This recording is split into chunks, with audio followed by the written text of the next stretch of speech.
It's such a nice and sunny day today, so I decided to record this video outside and enjoy these last warm days while answering your questions. A short introduction to new people here. Hello, my name is Olia. I am from Ukraine and I moved to Finland together with my husband almost 5 years ago. To all of you who left your questions under my previous video, thank you so much. I've got so many interesting questions and I'll try my best to answer them as funny as I can.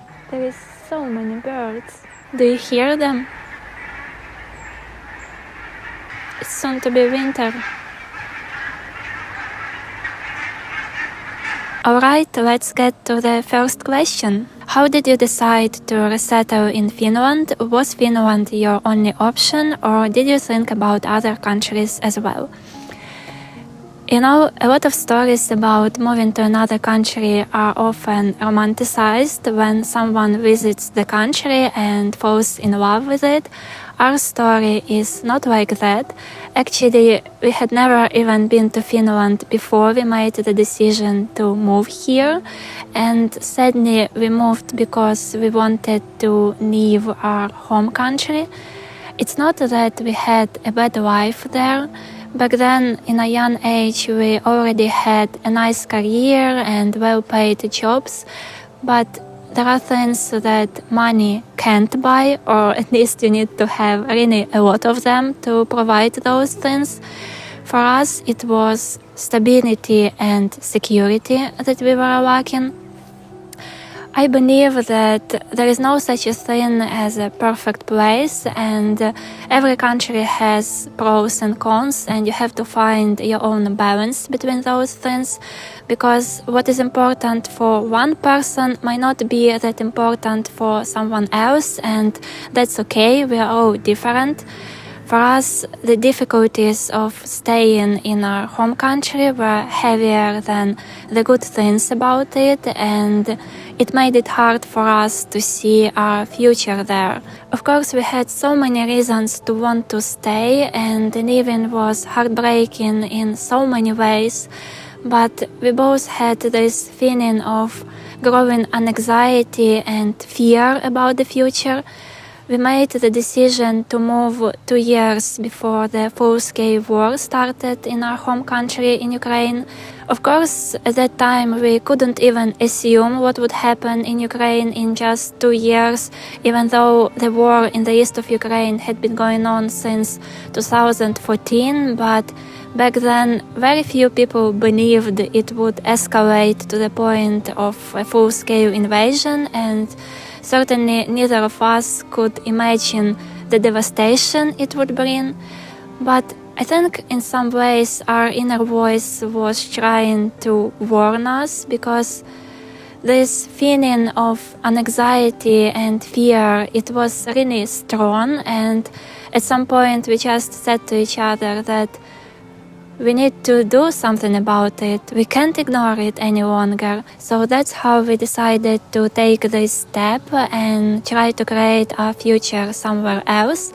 You never know if it's the right decision until you make it. So we just trusted our inner voice, and what is more important, we believed in each other. We didn't consider any specific country to move to because, to be honest, we felt we didn't have a lot of options to choose from.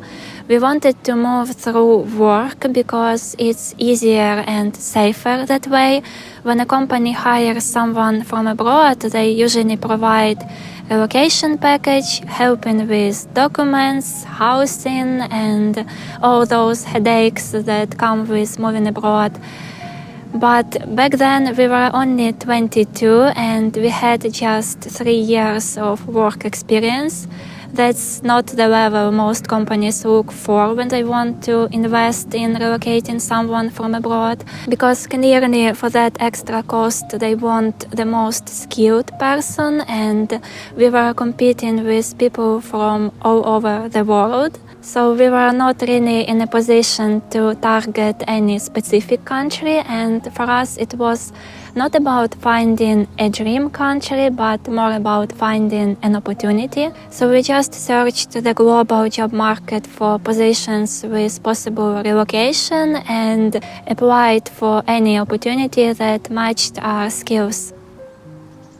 There is a deer so close. Let me show you.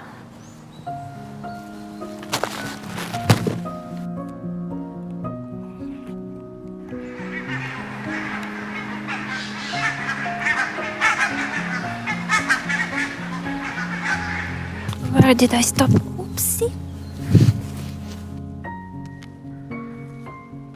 We put everything on this plan. We even quit our jobs because it was very time consuming and we felt we couldn't balance everything together. We had some savings and it allowed us to keep up for some time. We were also working on our own small indie projects.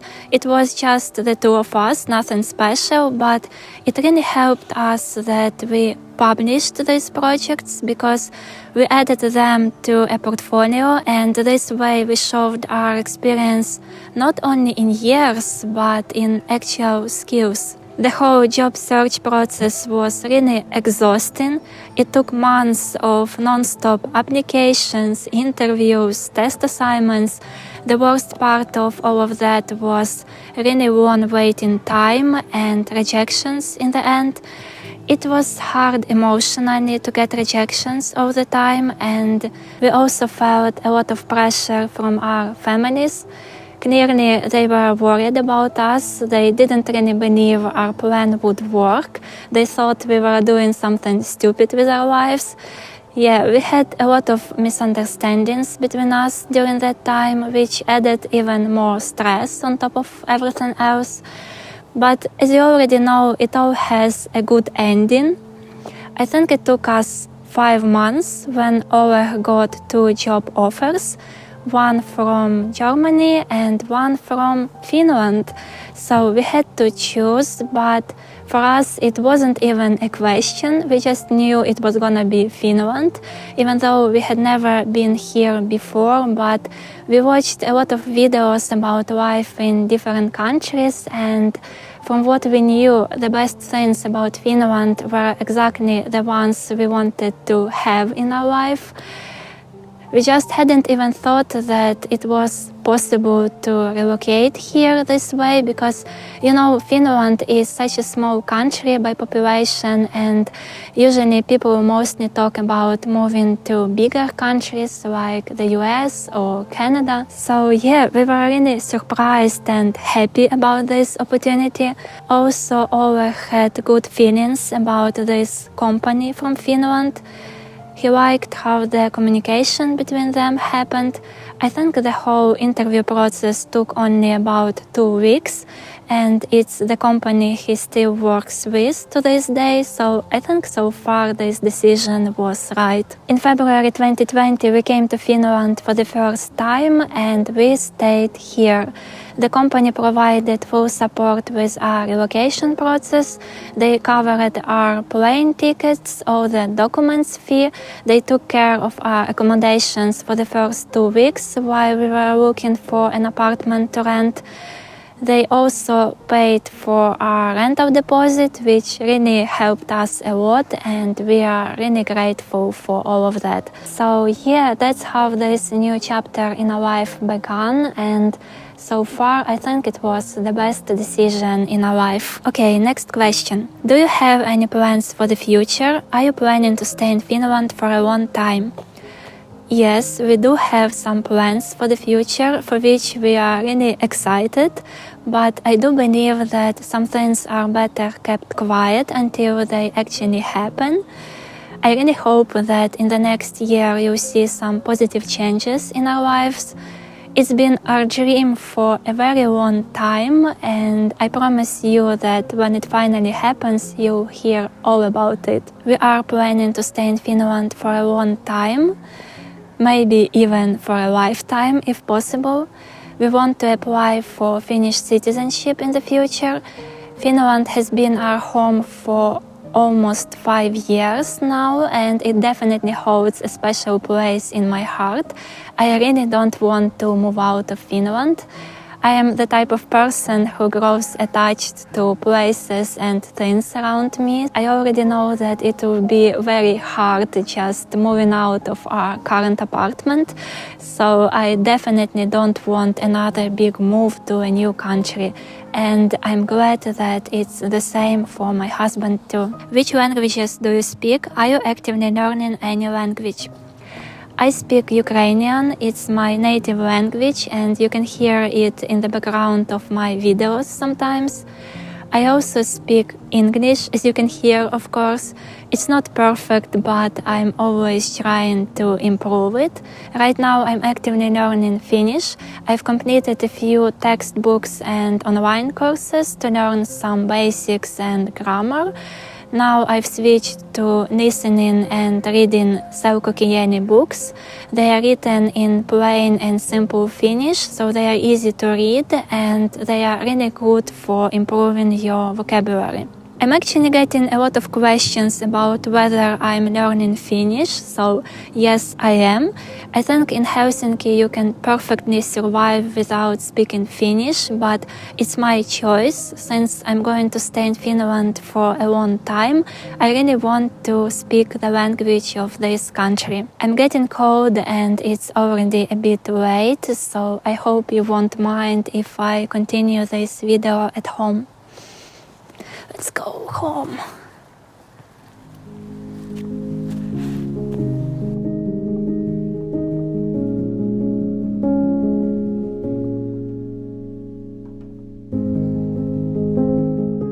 Alright, I'm ready to continue with your questions. I have some tea. Okay, the next question. What do you miss the most from your home country? What would you miss from Finland if you moved back to Ukraine? What I miss the most from Ukraine is my family. I miss the family gatherings and celebrating holidays together. In my family, it was a tradition to come together for big holidays. When my husband and I got married, we started our own tradition. Every year on our wedding anniversary, we met with his parents and we all went to my parents to celebrate this day together. Also, before I moved, I lived in the same city as my sister and we could meet quite often. So yeah, having family nearby is what I miss the most. I do miss some food, especially fruits. My parents-in-law, they are in central Ukraine and I really loved going there in the summer because they have the tastiest fruits you can find and they are in abundance at really cheap prices. I really miss my mom's homegrown tomatoes, you know, those big real tomatoes that have such a rich flavor. It's hard to find anything close to that here. But, you know, it's hard for me to answer this question fully because that Ukraine I knew before I moved is different from Ukraine now. Because that is what war does. It changes the country and the people. So I feel that the most things I can say are mostly related to that Ukraine in my memories. If I were to move back to Ukraine, there are so many things I would miss from Finland. First, I'd say I'd really miss having everything working the way it should. I'll take a moment to explain here. If I'm correct, Finland has one of the best justice systems in the world, in a row with other Nordic countries, and I think that having a well-functioning justice system is the most important thing all societies must work towards because it directly affects how all other important systems in the state operate, and if it's not working properly, it leads to neglectance, corruption, and all other issues that weaken a country from the inside. In Finland, they don't have these issues. It is shown in all aspects of life here, like safety, clean environment, healthy tap water, clean air, and the list goes on and on. So these all are the things I would miss. I would also miss the beautiful Finnish nature and how close it is even if you live in a city. I mean, I live in the capital and I have a forest just a 3-minute walk away where I can pick berries and mushrooms. So yeah, I would really miss how calm and peaceful life is here. I don't think I could easily adapt back to living in other big cities like Kyiv again. Another thing I would miss is how secure I feel living in Finland, even taking into account that the economic situation all over the world is not in the best shape. Layoffs are happening everywhere, people are losing their jobs, and we are talking about the World War III every now and then. But still, compared to most countries in the world, Finland feels pretty safe and stable. Among other things, I would miss sauna, beautiful snowy winters, and Finnish summers that aren't scorching hot and have just perfect temperatures. I think maybe I should make a separate video on this topic because I can talk about that for a very long time. Are there things you have still not gotten used to in Finland? I'd say I still haven't gotten used to the constant construction happening just everywhere. Right now I'm sitting by the window and I can see workers restoring the roof of the building right in front of us. Last year they were doing a full restoration of 2 other neighboring buildings, and in the almost 5 years we have lived here, they have built several new residential complexes just in this area. And if you go to other parts of the city, you see the same thing. Something is always being restored, new construction happening, roads are being repaired. It feels like there is always a lot going on. Of course, I don't mean this as a bad thing, although sometimes it can be a little inconvenient, but it's actually great that Finland takes such good care of its infrastructure. That's why everything is so well maintained here. It's just that it still impresses me how much effort goes into keeping things in such shape. Another thing I can mention here, and it can be quite annoying sometimes, is that because Finland is a country with a small population and it's quite remote, the variety of products is more limited here. Most of the time you don't have issues with finding what you need, but if you want something specific, you need to order it online and it can take quite a long time to arrive. It's not a big deal, of course, but it can be quite annoying sometimes. If I recorded this video 6 months ago, I would have said that I wasn't used to how short Finnish summers are. But as I think about it now, currently we are in the middle of beautiful autumn with everything turning yellow and orange, and this summer was really great, probably one of the best we've had since living here. It was very active and full of impressions, so now I feel ready for the winter. The darkness in the winter is what can be hard to adjust to. In December, here in the south, we have about 6 hours of daylight. You wake up and it's still dark. By 3 p.m. it's dark again. Usually there isn't much snow in December, so even during the day it's mostly grey and wet. But if you make your home cozy and have hobbies that keep you excited, then it's easier. Does your husband help you with doing YouTube? I do all the planning, filming and editing stuff myself. Sometimes I may ask Olia to film a few seconds of me in the shot, so if you notice a shot where the camera isn't stable and I am in the frame, that's my husband filming me with a GoPro camera. Honestly, I love these shots the most. They feel so real and alive because I'm more eased and relaxed when he's near than when I'm alone. But if I'm filming nature, I really like to be alone, because when I'm with my camera, I'm 100% focused on getting the shot. I usually don't feel the cold and don't mind the mosquitoes. It's only when I stop filming I realize, oh, my hands are freezing or my shoes are wet. That's why I don't really want to drag him into this. I don't want him getting eaten by mosquitoes or being cold. When he is there, I feel like I need to hurry and I can't fully focus on filming. But if I'm going to another town to make a video about it, we usually go together because it's also a travel trip for both of us. Apart from all that, he is incredibly supportive of everything I do.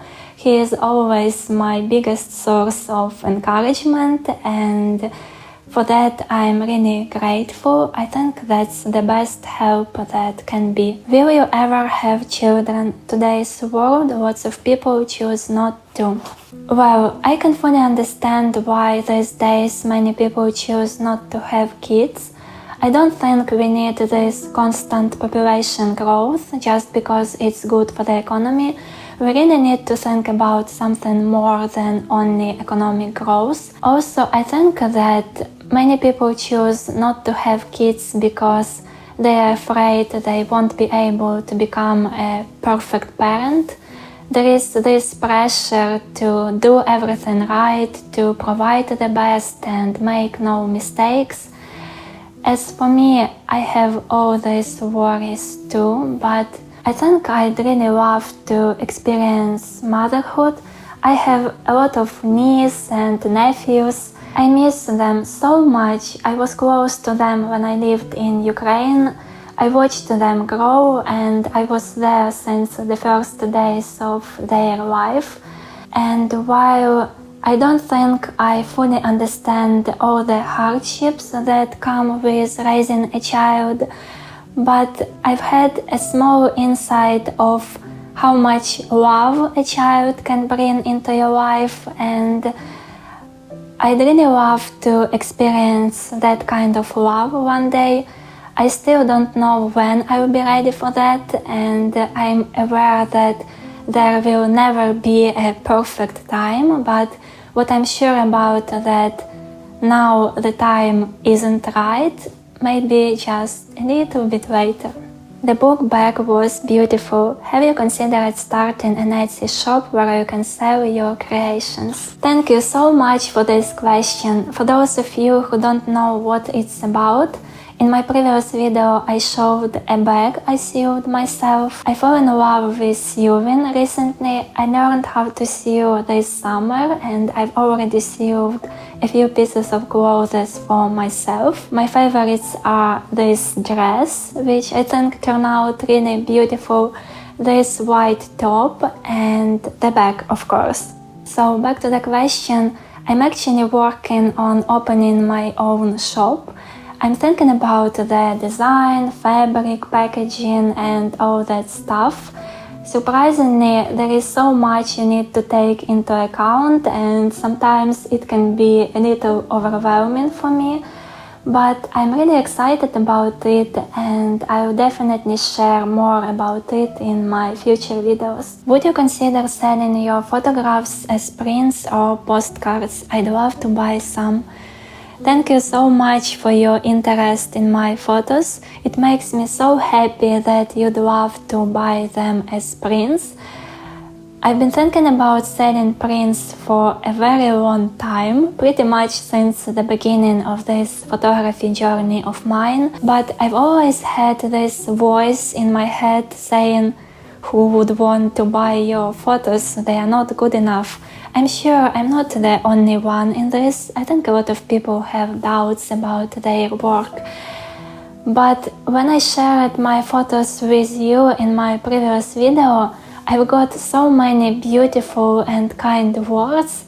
You made me realize that maybe people do want to buy them. So now I'm researching how to get high quality prints and how to package them. I want to make sure that if I do this, I do it right. I will keep you updated and hopefully my prints will be available in my future shop too. Thank you for your encouragement. Have you found any common traits between the Finnish people and Ukrainians? As we share the same neighbor to the east, I'm curious to hear your opinion if this has made us more alike. Yes, it definitely made us more alike because we both understand that the right to have your own national identity, to speak your language, to follow your traditions is something that isn't easily gained. We both place freedom and independence very high on the list of values. We know the price of it, and we also know the other side, what life under oppression is like. That's why it's very important for us to save our rights to live according to our own rules and values. Also, because of all that, we both have a strong respect to our culture and traditions. We are proud of our native language and we are usually very defensive of it because we both have faced the pressure of Russification in the past when they tried to erase our language and culture. So now we feel like it's the responsibility of our generation to keep our heritage alive and make sure it won't be lost. One thing that shows our similarity, and it's related to what I just said, is how both of our countries celebrate Independence Day. While some other countries might celebrate with fireworks and concerts, or some not even celebrate at all, for Finland and Ukraine it's very different. For people from other countries it might even seem like a grieving day, and in some way it is. In Finland, people celebrate by visiting cemeteries and lighting candles on graves. They also place 2 blue and white candles in their windows as a symbol of remembrance. In Ukraine, we bring flowers to graves and memorials. We also have moments of silence. It's our way to show respect and appreciation. So for both of our countries, this day is about honoring those who gave lives for our independence. I also asked this question about common traits in my friend I met recently. She is also from Ukraine and she has a deeper connection to Finnish culture than I do. She made a really good point that I completely agree with. She said that both the Finnish people and Ukrainians never had any imperialist ambitions, but we had to resist bigger countries that wanted to control us. And that is what connects us. We understand each other very well. The Finnish people don't have any uncertainties in their views, and for me, as for Ukrainian, it's emotionally easier to be among people who show so much support and solidarity to my people. Are there any cultural similarities that you can think of between Ukraine and Finland? The first thing that comes to my mind is the celebration of Midsummer. In Finland, it is called Juhannus, and people celebrate by lighting a bonfire, swimming in lakes and going to sauna. In Ukraine we have Kupala night, which is celebrated on July 7th, and the rituals are very similar to Juhannus. In fact, Kupala means bathing, and we celebrate it with water rituals. We also light a bonfire, and our traditions are jumping over the fire, making flower crowns and dancing. I think for both of us a big role in our culture plays nature and our land. In the past we both heavily relied on it for our survival, and even though the life has changed a lot since then, but we both still keep this deep connection and respect to nature even to this day. What else comes to my mind is how both of our countries celebrate big holidays like Christmas or Easter. For both of us, it's a time for family gatherings and traditional food. By the way, rye bread is very popular in both Finland and Ukraine as well. Also, we both keep love for old traditional crafts even to this day. In Ukraine, we have embroidered clothes, which are called vyshivanka. Each region of Ukraine has its own unique symbolic patterns that are being passed down through generations. And it's not just a tradition for us, we actually still wear it, mostly on holidays, because it's kinda a holiday outfit for us. In Finland, I think it's the same with knitting. You can correct me if I'm wrong.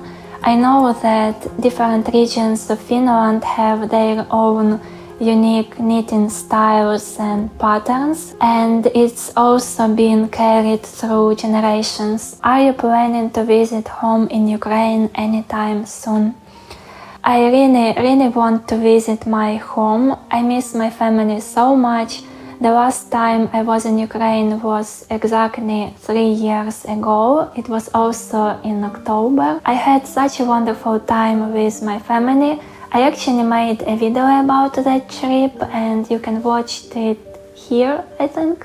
As for future plans to visit, I really don't know. It's not safe and the road with crossing the border and all that stuff will take at least 2 or even 3 days just in one way.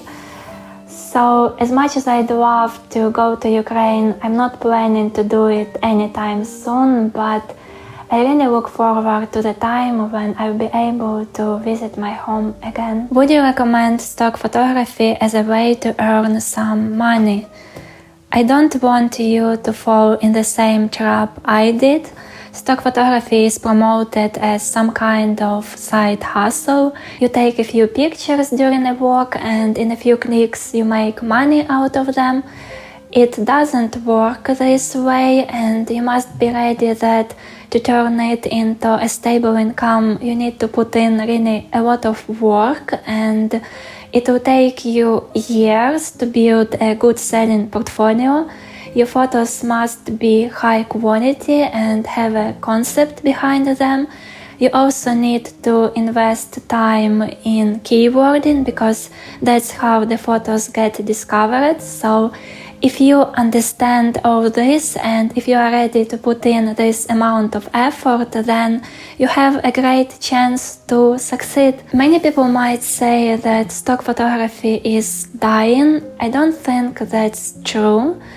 Although the market is really oversaturated and we also have AI, which is now directly integrated into photo stock websites. So it all lowers the value of a photo, but the demand is still high, maybe even more now than ever before. Do you have any advice on how to make stock photography a sustainable income stream for beginners? I will tell you this. I made a lot of mistakes on this journey of mine. All I wanted to do was to take beautiful pictures and I thought that it would be enough to make an income out of photo stocks. But over time I realized that the best selling photos aren't the most beautiful ones, but the ones that have a concept or tell a story. So eventually, at some point, you stop shooting what you want and start shooting what you think people want. So be aware that it can kill your passion for photography and turn it into a routine. My advice is that you have to be realistic. You need to understand the amount of work it takes and you also need a strategy. Ask yourself what you can shoot that will be in demand. What do you have access to that not many other people do? Let me give you some insights. A few examples of my sales from Shutterstock. It's one of the platforms I use. This one is my most downloaded photo on this platform, and here you can see how much it made. The price per download can vary from 10 cents to around $20 depending on the license. Or for example, this photo set I took one morning, all in the same area. It's not really the kind of photography I enjoy, but they did well. This next set was taken during a snowstorm here in Helsinki on a beautiful street with old traditional buildings. And finally, this is a set of autumn pictures, also all just from one street.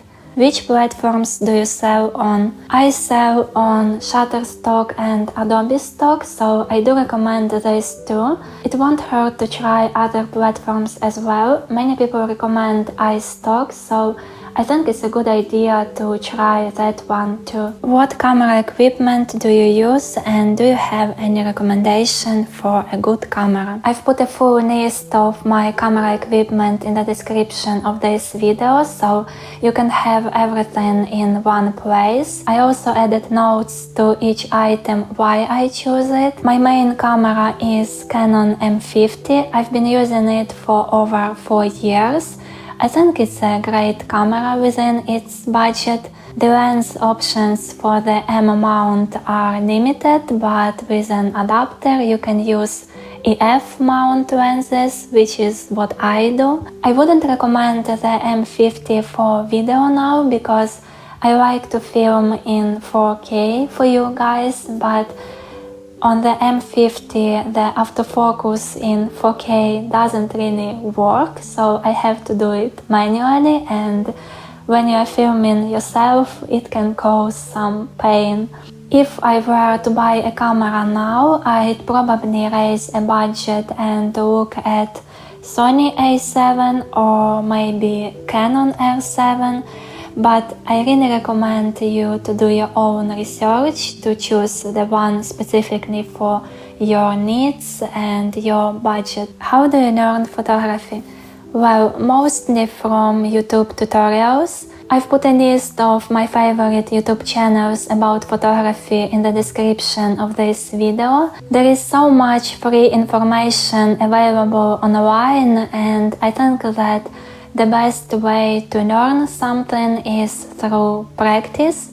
The more you shoot, the better you understand how to get the most out of your camera, and don't be afraid to make mistakes because that's how you grow. How do you make your living, and does it cover all your expenses? I'm working on building multiple income sources through photography, YouTube, and some other projects that I hope to share with you soon.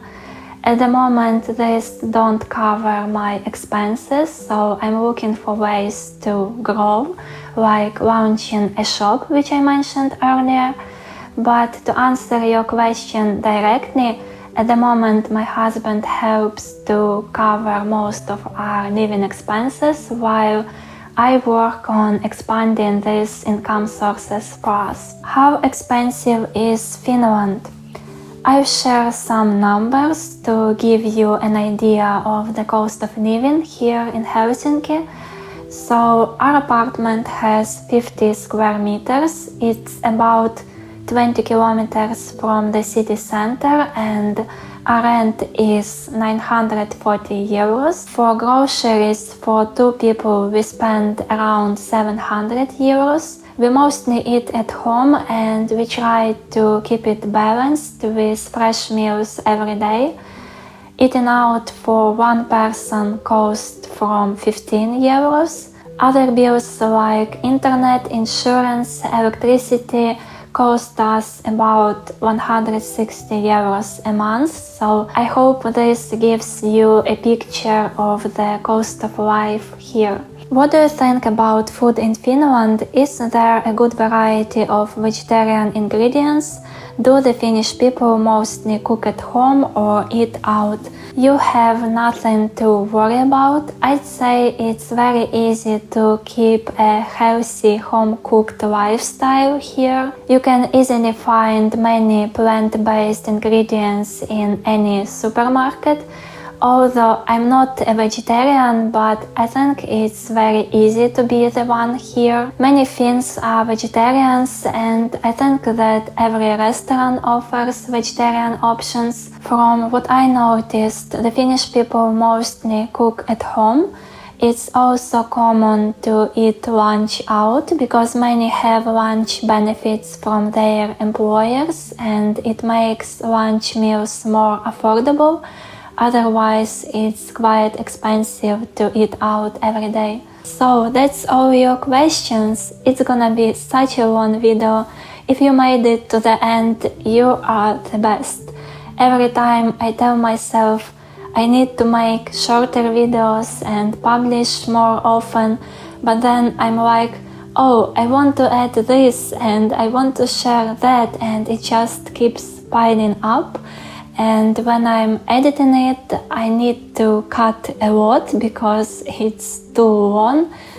So that's how these videos end up being the way they are. Now I'm going to edit this video, and I want to spend the rest of October outside as much as possible just to mentally prepare for the winter. As I mentioned earlier, this summer was really wonderful. I got to spend time with my mom, my sister, and my two nephews. We went on a trip to Croatia together, and it was amazing. Croatia is honestly one of the most beautiful places I've ever visited.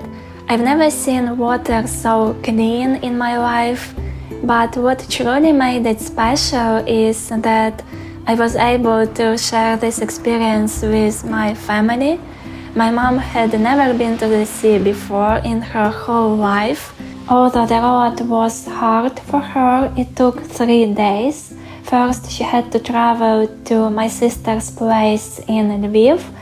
The next day, they all drove to the border with Hungary and stayed a night there. The following day, they crossed the border and drove to Budapest.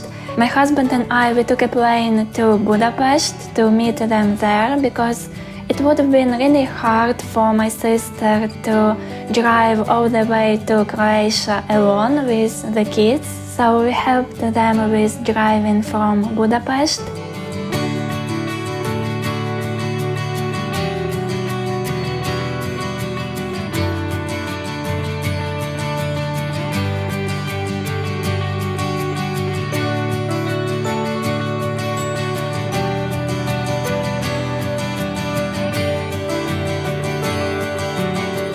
In Croatia, we stayed in an apartment that was super close to the sea, and it was lovely.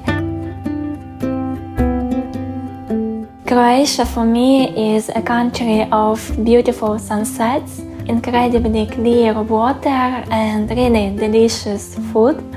When you live in Finland, eating out in other countries feels much more affordable.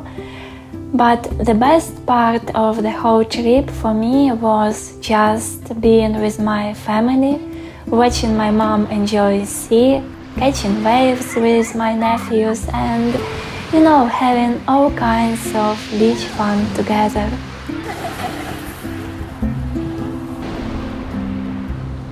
Alright, it's time to end this video, and it's already getting dark. Thank you all so much for being here with me. I wish you a lovely end to October, and I hope to see you in my next video. Bye!